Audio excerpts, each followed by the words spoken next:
নমস্কার, আমি পায়েল। শাইন টিভির সকল দর্শককে স্বাগত জানিয়ে চোখ রাখবো আজকের বিস্তারিত খবরে। আজ শাইন টিভি 24x7 এর মুখ্য উপদেষ্টা সন্তু সিনহা মহাশয় উত্তর 24 পরগনার নতুন জেলাশাসক আইএএস সুমিত গুপ্তাকে সংবর্ধনা এবং অগ্রিম দীপাবলি শুভেচ্ছা জানিয়েছেন। দেখে নেব সেই ভিডিও। এই মাসের শুরুতেই উত্তর 24 পরগনার নতুন জেলা শাসক হিসেবে দায়িত্ব গ্রহণ করেছেন তিনি।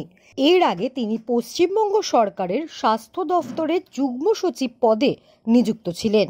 এই জেলায় তার আগামী দিনে পথ চলার অগ্রিম শুভেচ্ছা ও দীপাবলির অভিনন্দন জানিয়েছেন শাইন টিভি 24x7 এর মুখ্য উপদেষ্টা সন্তু সিনহা মহাশয়। মেয়রের রাস্তা পরিদর্শন করার আগেই সারাই করা হলো বেহালার 126 নম্বর ওয়ার্ডের সারসুনায় রাখালদাস রোডের রাস্তাটি।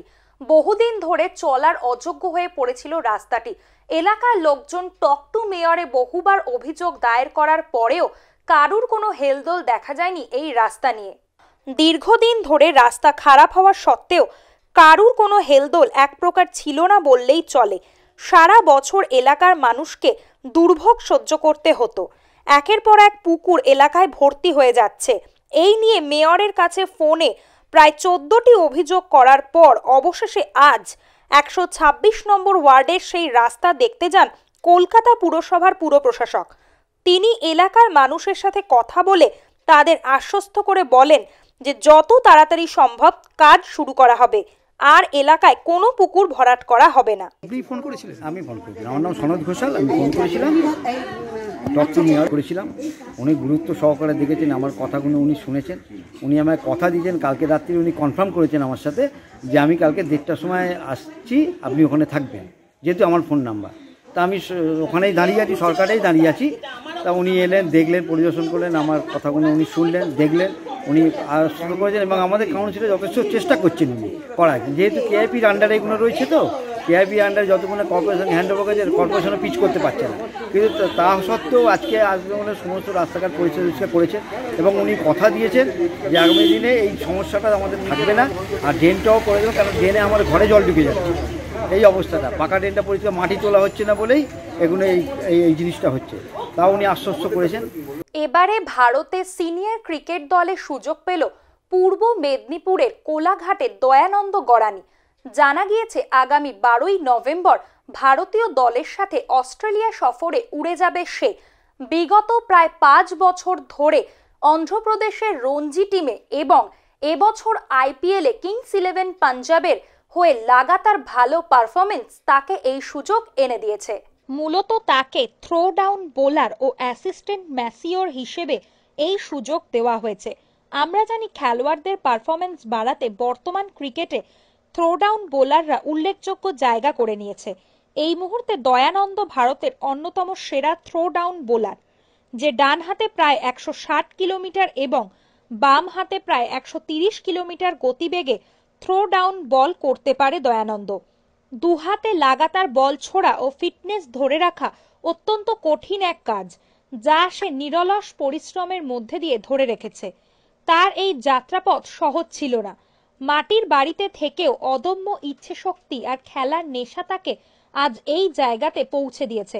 সচরাচর গ্রামীণ এলাকায় ডিউস বল খেলার চর্চা প্রায় নেই। সেরকম একটা গ্রামীণ পরিবেশে থেকে আজ ভারতীয় টিমে জায়গা করে নেওয়াটা শুধু কঠিন কাজ নয়, যে কোনো কারোর জীবনে একটা বড় চ্যালেঞ্জ। আজ থেকে প্রায় 15 বা 16 বছর আগে পূর্ব মেদিনীপুর জেলার তমলুক থানার জামিত্তা গ্রাম থেকে একটি ছোট্ট ছেলে কোলাঘাট ক্রিকেট ক্লাব 80-তে আসে নেহাতি ক্রিকেট অনুশীলনের জন্য। কোলাঘাট রূপনারায়ণ নদীর ধারে কাঠচড়া মাঠে ছিপছিপে দেহের গড়ন, অসম্ভব বডি ফিটনেস, মিডিয়াম পেস বল করত। এই সুবাদে কলকাতায় যাওয়া। পরবর্তীকালে পুলিশ ক্লাবের সাথে যুক্ত হয়। নিজেকে মূল খেলা থেকে সরিয়ে স্পোর্টসের ফিটনেস ট্রেনিং এর দিকে অর্থাৎ ম্যাসিওর হিসেবে প্রতিষ্ঠিত করতে লাগে। ইতিমধ্যে স্ট্রেংথ অ্যান্ড স্ট্যামিনা সংক্রান্ত কোর্স করে নিয়েছে সে। তারপরেই অন্ধ্রপ্রদেশের রঞ্জি টিমে ফিল্ডিং কোচ কাম ফিজিও হিসেবে সুযোগ পাওয়ায় তার জীবনে আসে প্রথম সাফল্য। আর এই সাফল্যের পেছনে দয়ানন্দর নিজের ক্লাবের প্রশিক্ষক কোলাঘাটের কৌশিক ভৌমিক ছাড়া মূলত বাংলা রঞ্জি দলের ট্রেনার সঞ্জীব দাস বাবুর অবদান অনস্বীকার্য। তারপর 2020 সালে আইপিএলে ভারতীয় দলের সুযোগ। সারা পৃথিবীময় এক কঠিন সময়ে তার এই জোড়া সাফল্যে আমাদের দারুণ আনন্দ দিয়েছে।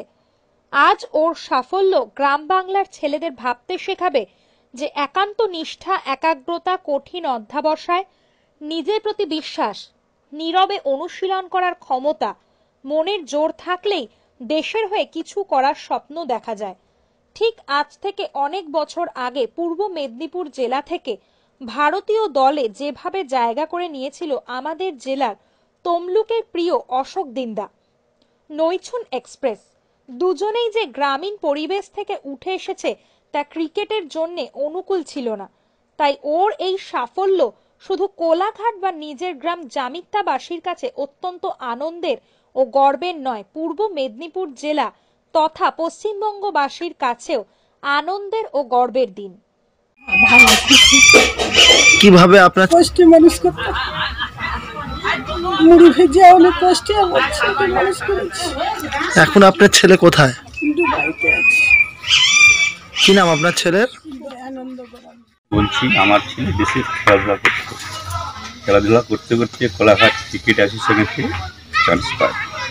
ওখানে ভর্তি হয়ে ওখান থেকে কলকাতা খেলাধুলা করতে যায়। এই মুহূর্তে কোথায় চান্স পেয়েছে? এই মুহূর্তে আইপিএলে চান্স পেয়েছে। আইপিএল খেলা হচ্ছে দুবাইতে, ওইখানেও আছে। কতদিন এই খেলার চর্চায় আছে আপনার ছেলে? 2013 সাল থেকে। কি নাম আপনার ছেলের? আমার ছেলের নাম দয়ানন্দ গড়ানি। ফিরে আসছি একটি বিরতির পর।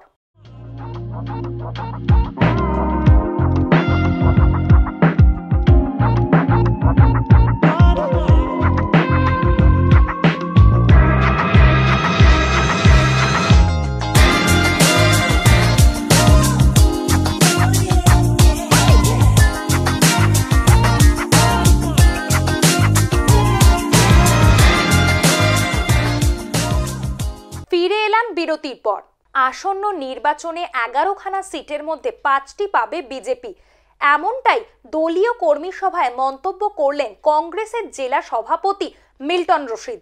এর প্রত্যুত্তরে তাকে ধন্যবাদ জানালেন বিজেপির জেলা সভাপতি শ্যামাপদ মণ্ডল। এই তোমরা 20খানা সিট পেয়েছো, 2-0-20 0-2 না হয় এরকম হাপড় দুপর বামফ্রন্ট করে দেখতাম আমরা। 300-234 হাপড় দুপর খুব করতো। ওই হাপড় দুপর করার পরে বামফ্রন্ট চলে গেছিল। আর তুমিও খুব হাপড় দুপর করছিল, কিন্তু কংগ্রেসের হাত ধরে তোমাকে আসতে হয়েছিল। কংগ্রেস না থাকলে তোমার জন্ম হতো না। কংগ্রেস না থাকলে, রাজীব গান্ধী না থাকলে তোমার জন্ম হতো না। তা তুমিও বেশি অহংকার দেখাবে না, কারণ আমাদের কাছে খবর আছে এবারে বীরভূম জেলায় 11খানা সিটের মধ্যে 5খানা সিট বিজেপি পাবে। 5খানা। টিএমসি 3খানা সিট পেতে পারে। তাও কি বলে খালি একটাই কারণে টিএমসি সিট পাবে না, হাতে লাঠি আর ওই মুখে সাদা গামছা। যে বীরভূম জেলার কংগ্রেসের সভাপতি মাননীয় মিল্টন রশিদ মহাশয়, ওনাদের একটা মিটিংয়ে তিনি আলোচনা করেছেন এবং দ্ব্যর্থহীন ভাষায় তিনি খুব জোরের সঙ্গে বলেছেন যে বিজেপি বীরভূম জেলায় 5টা সিট পাবে, তৃণমূল 3টা সিট পাবে, বাকি সিটগুলোর বা ওর দল কটা পাবে এই কথা উনি বলেননি। আমি মিল্টন বাবুকে ভারতীয় জনতা পার্টির পক্ষ থেকে ধন্যবাদ জানাবো যে মিল্টন বাবু বীরভূম জেলায় 5টা সিট পাবে ভারতীয় জনতা পার্টি, এটা বলার জন্য আপনাকে ধন্যবাদ। কিন্তু আমার মনে হয় যে প্রকৃত বীরভূমের যে পরিসংখ্যান, বীরভূমের যা পরিস্থিতি, বীরভূমের যে পরিবেশ, সেটা আপনি হয়তো সবটাকে ফলো করতে পারেননি। আমি দায়িত্ব নিয়ে বলে গেলাম, বীরভূম জেলায় যদি সঠিকভাবে নির্বাচনে মানুষ ভোট দিতে পারে তাহলে 11টা বিধানসভায় ভারতীয় জনতা পার্টি জিতবে, এতে কোনো সন্দেহ নেই আর কোনো ভাবার অবকাশ নেই। অতএব আমি ভারতীয় জনতা পার্টির জেলা সভাপতি হিসাবে দাবি রাখব যে বীরভূম জেলায় ভারতীয় জনতা পার্টি 11টা সিট এবার ছিনিয়ে নেবে তৃণমূলের কাছে, কংগ্রেসের কাছে। অতএব সেই জায়গা ভারতীয় জনতা পার্টি নির্মাণ করেছে। তো আমরা বলবো যে তবুও আমি মিল্টন বাবুকে ধন্যবাদ জানাচ্ছি এই কারণে যে উনি নিজের মুখে স্বীকার করেছেন যে 5টা বীরভূম জেলায় সিট পাচ্ছে, তৃণমূল 3টে পাচ্ছে। কিন্তু আপনি এটা জেনে রাখুন, বীরভূম জেলায় ভারতীয় জনতা পার্টির আজকে যে অবস্থান, সেই অবস্থানে আমরা 11টা সিটই আজকে আমরা ছিনিয়ে নেব। সূত্র মারফত খবর পাওয়া যায় একটি লেপার্ডের চামড়া বিক্রির জন্য 2 জন ক্রেতা খোঁজা হচ্ছে। সেই মতো পুলিশ ক্রেতা সেজে তাদের সাথে যোগাযোগ করে। 10 লাখ টাকার বিনিময়ে এই চামড়ার ডিল হয়। আজ সেই চামড়া কিনতে গেলে 2 জন বাইকে করে টালিগঞ্জ থেকে কুদঘাট যাওয়ার মাঝ বরাবর একটি ব্যাগের মধ্যে চামড়া নিয়ে আসে। চারিদিকে ছড়িয়ে ছিটিয়ে থাকা পুলিশ তারা আসতেই তাদের চেপে ধরে। তারপর তাদের কাছ থেকে চামড়াটি উদ্ধার হওয়ার পরে তাদের আটক করা হয়েছে। উক্ত 2 জনেই টালিগঞ্জ এলাকার বাসিন্দা, পেশায় গাড়ি চালক। তাদের সল্টলেকের বন দপ্তরের অফিসে নিয়ে আসা হয়েছে। ফিরে আসছি একটি বিরতির পর। Shine Production, artist website and apps. Registration free. Log on to www.shineproduction.in. Get it on Google Play. Shine Trips. Find the cheapest flight, hotel, bus booking, no hidden cost. We guarantee the rate you see is the rate you pay. Log on to www.shinetrips.com. ফিরে এলাম বিরতির পর। রাজ্য সরকারের ছাড়পত্র মিললেই toy train পরিষেবা চালাতে প্রস্তুত রেল দপ্তর। দীর্ঘদিন ধরে অব্যাহত অবস্থায় রয়েছে টয় ট্রেন পরিষেবা। টয় ট্রেন স্টেশনগুলি পরিদর্শন করার পর এমনটাই জানালেন উত্তর পূর্ব রেল সীমান্তের জেনারেল ম্যানেজার সঞ্জীব রায়। করোনা আবহে লকডাউনের সময় থেকেই বন্ধ রয়েছে দার্জিলিং এর ওয়ার্ল্ড হেরিটেজ তকমাধারী টয় ট্রেন পরিষেবা। এরপরে আনলক পর্বে বেশ কিছু স্পেশাল ট্রেন ছাড়া বাকি সমস্ত ট্রেনের মতো বন্ধ রয়েছে দার্জিলিং এর টয় ট্রেন। আনলক পর্বে পাহাড়ে পর্যটন শিল্পকে সরকারের কোভিড গাইডলাইন মেনে খোলার সিদ্ধান্ত নিয়েছে সরকার। ইতিমধ্যে পাহাড়ে ফের পর্যটকদের আনাগোনাও শুরু হয়েছে, কিন্তু বন্ধ রয়েছে টয় ট্রেন পরিষেবা, যার ফলে পাহাড়ে ঘুরতে আসা পর্যটকেরা দার্জিলিং সফরে এসেও টয় ট্রেনের জয় রাইড থেকে বঞ্চিত থাকছেন। আর এই বিষয়টিকে মাথায় রেখে ইতিমধ্যেই রেলের তরফে দার্জিলিং এর জেলা শাসকের মাধ্যমে রাজ্য সরকারের অনুমতির জন্য চিঠি দেওয়া হয়েছে, কিন্তু রাজ্যের তরফে এখনো কোনো সদুত্তর না আসায় পরিষেবা চালু করেনি দার্জিলিং হিমালয়ান রেলওয়ে।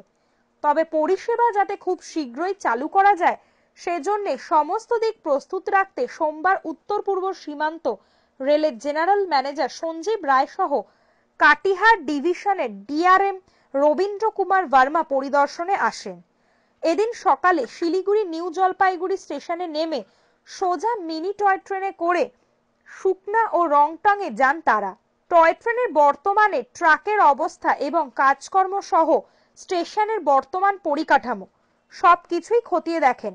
রংটাং স্টেশনে সাংবাদিকদের মুখোমুখি হয়ে জেনারেল ম্যানেজার সঞ্জীব রায় বলেন, টয় ট্রেন পরিষেবাকে চালু করতে সমস্ত দিক থেকে প্রস্তুত রেল। नहीं, अब सबसे बड़ी बात मैंने बताया ना, बिकॉज स्पेस इतनी कम है जॉय राइड के लिए, इसमें सोशल डिस्टेंसिंग मेंटेन करना अपने आप में एक बहुत बड़ा चैलेंज है। तो that will only start with 25 to 30% capacity. pursue with the state government if something is there, because you rightly say that tourist season is starting. Tourists will naturally come to Darjeeling, and this DHR is really star attraction of entire area. We like to कितना है toy train चलाने के लिए? हम बिल्कुल तैयार हैं। Heritage हम बिल्कुल तैयार हैं। जब भी हमें पता चलेगा, all our coaches, our locos and all our staff including a track there for the especially for joyride, that area, that will start at very short notice. There is no issue on that. আগুন লেগে ভস্মীভূত 6টি কারখানা। ঘটনাটি ঘটেছে সোমবার সকালে ডোমজুড়ের ভাস্কুরের বেলতলা এলাকায়। স্থানীয় সূত্রে খবর অনুযায়ী প্রথমে একটি পাইপ তৈরির কারখানায় আগুন লাগে, তারপরেই আগুন ছড়িয়ে পড়ে অতি দ্রুত পাশের কারখানাগুলিতে। দাউ দাউ করে জ্বলতে থাকে বাকি কারখানাগুলি। স্থানীয় সূত্রে খবর, ডোমজুড়ের ওই কারখানাগুলিতে ভোর 4:30 নাগাদ আগুন লাগে। আগুন দ্রুত ছড়িয়ে পড়ে পাশাপাশি কারখানাগুলিতে। দাউ দাউ করে জ্বলতে থাকে কারখানাগুলি। প্রথমে পাইপ তৈরির কারখানা থেকে আগুন ছড়ায়, সেখানে কাজ হচ্ছিল। স্থানীয় বাসিন্দারা প্রথমে জল ঢেলে আগুন নেভানোর চেষ্টা করলেও আগুন আয়ত্তে আসেনি। পরে দমকলকে খবর দেওয়া হয়। একে একে ঘটনাস্থলে দমকলের 6টি ইঞ্জিন পৌঁছায়। প্রায় ঘন্টা খানেকের চেষ্টায় আগুন আয়ত্তে আসে। ওই 6টি কারখানার মধ্যে রয়েছে প্লাস্টিক, জামা কাপড়, চানাচুর এবং পাইপ তৈরির কারখানা। দমকলের প্রাথমিক তদন্তের অনুমান, ইলেকট্রিক্যাল শর্ট সার্কিটের জন্যই কারখানায় আগুন লাগে। দ্রুত তা ছড়িয়ে পড়ে আশেপাশের কারখানাগুলিতে। বলা যাবে না এটা কিভাবে লাগলো, সেটা আমি পরে জানতে পারবো, মানে এই তদন্তর পরে। হ্যাঁ, এটা খোঁজ নিয়ে দেখবো। কিন্তু আগুনটা প্রথম দিকে ভয়াবহ ছিল। বিভিন্ন ডিফারেন্ট টাইপ অফ এখানে প্রসেসিং বা ম্যানুফ্যাকচারিং ইউনিট, সেটা প্লাস্টিক বেস বলুন, তারপরে জুট বেস বলুন, চানাচুর ফ্যাক্টরি, এমব্রয়ডারি ফ্যাক্টরি মানে ক্লথ বেস। হ্যাঁ, তো এইগুলো দেখতেই পাচ্ছেন, এগুলো বিভিন্ন জায়গায় মানে ট্যাগ করা ছিল এবং সেগুলো প্রসেস হতো, প্রসেসিং হতো এবং ম্যানুফ্যাকচারিং হতো। মানে ম্যানুফ্যাকচারিং বলতে মানে ওই জুট, যেগুলো জুট সাইক্লিং হয়ে সেটা গানি ব্যাগ তৈরি হতো, এই সবগুলো ছিল। সেগুলো সবই মানে ইনফ্লেমেবল, হাইলি বলতে পারেন, জুট, তবে ক্লথ। তো আগুন এখন তো আন্ডার কন্ট্রোল। আর এখানে কোনো রকম সিস্টেম নাই। তার জন্যে যদি থাকতো তাহলে ওদের ট্রেন লোক থাকলে আগুন এতটা বাড়ত না। বুধবার থেকে সাধারণ মানুষের জন্য চালু হচ্ছে রেল পরিষেবা। এরই মাঝে মেয়াদ উত্তীর্ণ মান্থলি নিয়ে সুখবর দিল রেল। রেল সূত্রে জানানো হয়েছে, যে সময়টা ট্রেন বন্ধ ছিল সেই সময়টা মান্থলির মেয়াদে ধরা হবে না। বুধবার থেকে ট্রেন চালু হলে সংশ্লিষ্ট সিজন টিকিটের মেয়াদ যোগ করে তা বাড়িয়ে দেওয়া হবে। এক বিজ্ঞপ্তিতে পূর্ব রেলের তরফে বিষয়টি বিস্তারিতভাবে জানানো হয়েছে। রেল জানিয়েছে, কারো সিজন টিকিটের মেয়াদ ছিল 31শে মার্চ পর্যন্ত, অথচ 21 তারিখের পর তিনি ট্রেনে যাতায়াতের সুযোগ পাননি। সেক্ষেত্রে আগামী 11ই নভেম্বর থেকে ট্রেন চালু হলে পরবর্তী 10 দিন ওই মান্থলি দেখিয়েই যাতায়াত করতে পারবেন। অবশ্য রেলের যে কাউন্টার থেকে ওই টিকিট কাটা হয়েছিল সেখানে গিয়েই প্রয়োজনীয় সংশোধন করতে হবে। যাত্রীরা যাতে ওই টিকিট সংশোধন করতে পারেন তার জন্য আগামী সোমবার থেকেই সব কাউন্টার খুলে দেওয়া হচ্ছে। তাতে প্রাথমিকভাবে ভিড়ের সম্ভাবনা কিছুটা হলেও কাটবে। সোমবার সকাল 8টা থেকেই পূর্ব ও দক্ষিণ পূর্ব রেলের সব স্টেশনে সব কাউন্টারেই এই সুবিধা পাওয়া যাবে। তবে সংশোধন না করার টিকিট বৈধ বলে গণ্য হবে না বলেও জানিয়ে দেওয়া হয়েছে রেলের তরফে। একই সঙ্গে রেল কর্তৃপক্ষ এটাও জানিয়ে দিয়েছেন যে আগামী 11 তারিখ মানে বুধবার থেকে মিলবে রোজকার টিকিটও। এর জন্য নতুন কোনো নিয়ম পালন করতে হবে না নিত্যযাত্রীদের। সেই সঙ্গে ওই দিন থেকে নতুন মান্থলি টিকিটও কাটা যাবে। ফিরে আসছি একটি বিরতির পর।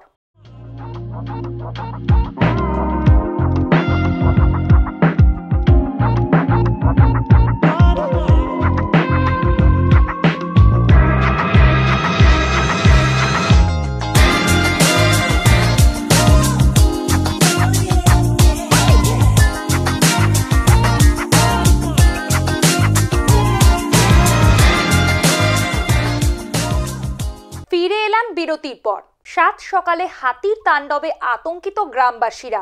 নষ্ট হয়ে গেল আনুমানিক 50 থেকে 60 বিঘা চাষের জমি।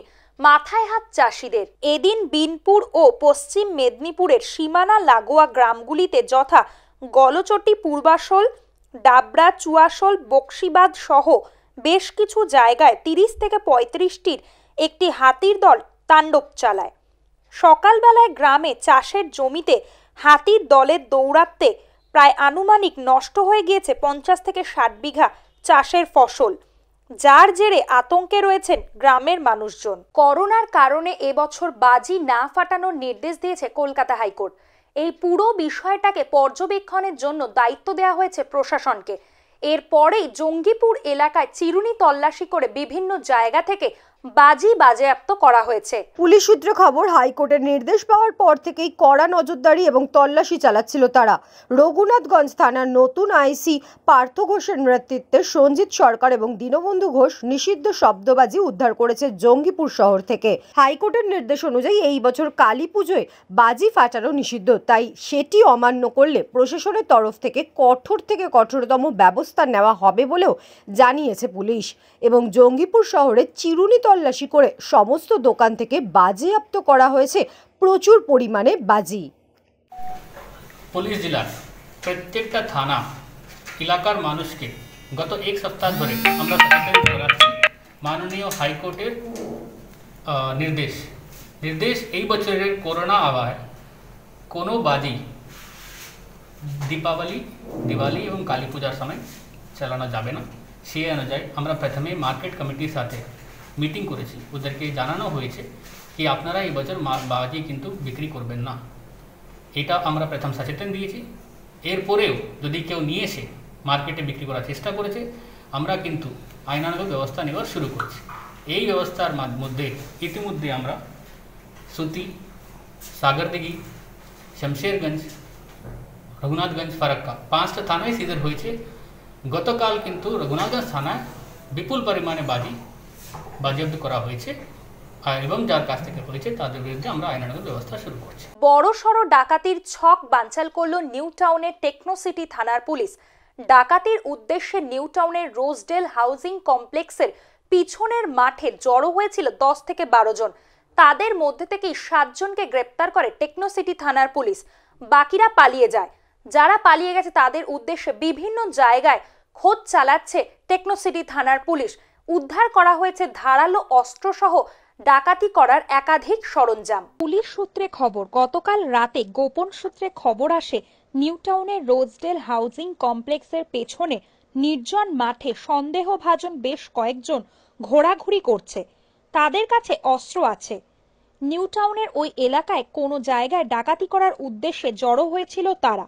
ঘটনাস্থলে পুলিশ পৌঁছালে পুলিশ দেখে দৌড়াতে থাকে তাড়া করে 7 জনকে ধরে ফেলে পুলিশ।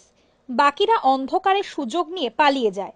ধৃতদের কাছ থেকে ভোজালি, চপার, লোহার রড, ছুরি সহ ডাকাতি করার একাধিক সরঞ্জাম উদ্ধার হয়েছে।